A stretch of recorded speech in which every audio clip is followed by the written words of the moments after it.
Minnie Driver steals the show as Queen Elizabeth I in the second season of The Serpent Queen, sparking talk of a potential spin-off series, which she would love. Season 2 delves into Catherine de' Medici's relationship with her children, introducing conflict and drama alongside Driver's portrayal of Elizabeth I. Expect intense queen-on-queen drama with the emergence of a third powerful female character, played by Isabel Jesper Jones, threatening Catherine's rule. Oscar-nominated muse Samantha Morton returns as Catherine de' Medici in Starz's wickedly fun second season of The Serpent Queen.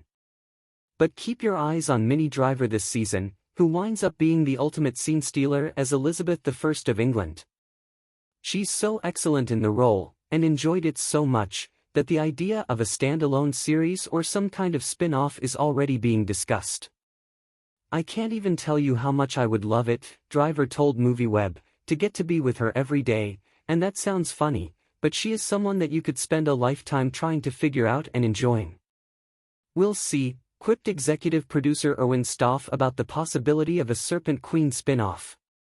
Creator Justin Haythe was quick to note, "There's a whole lot of story for Queen Elizabeth, and a whole lot from Minnie's take on Queen Elizabeth."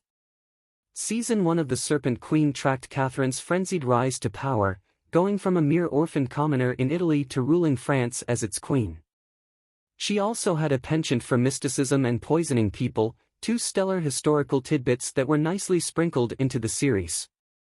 Season 2 delves deeper into Catherine's relationship with her children, and also exposes the conflicts she faces in fighting to maintain her power. Enter Driver. As Elizabeth I, the Best Supporting Actress nominee for Good Will Hunting eventually arrives on scene, marvelously done up, uninhibited, and unfiltered.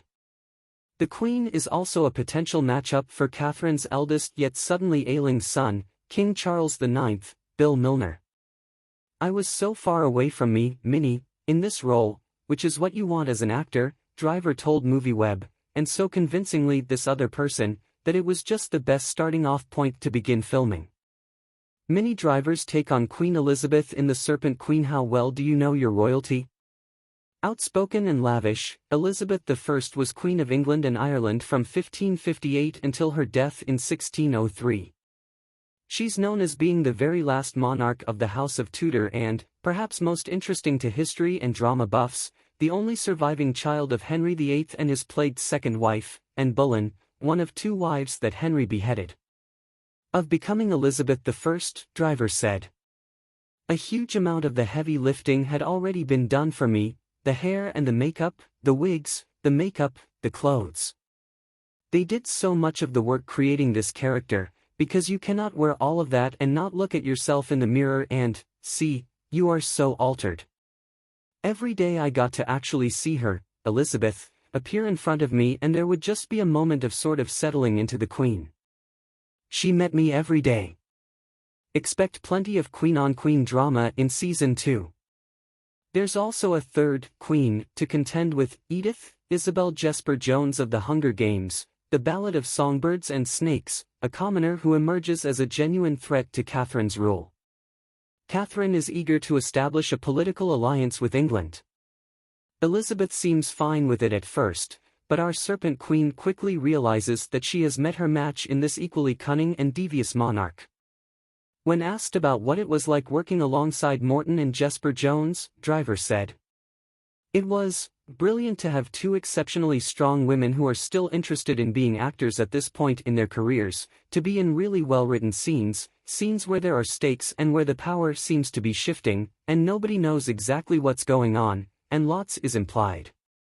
It was colorful and powerful, and it was a treat." On the other side of the camera, creator/showrunner Justin Haythe told us, "I'd had a whole season to work with Samantha, there's no end to her talent.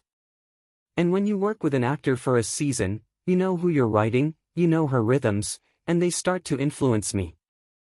Then you bring this entirely new energy in, that's going to up your game." Haythe continued. "And Minnie just delivered that in spades. I mean, when you cast somebody to play an iconic character like Queen Elizabeth, we all have an idea of her, there's been great performances, you have to bring something new. Minnie brings something deeply modern and unique. Suddenly to put those two people in the same room, it was just You need to stand back and watch. You can do just that by watching The Serpent Queen on Stars, with new episodes weekly.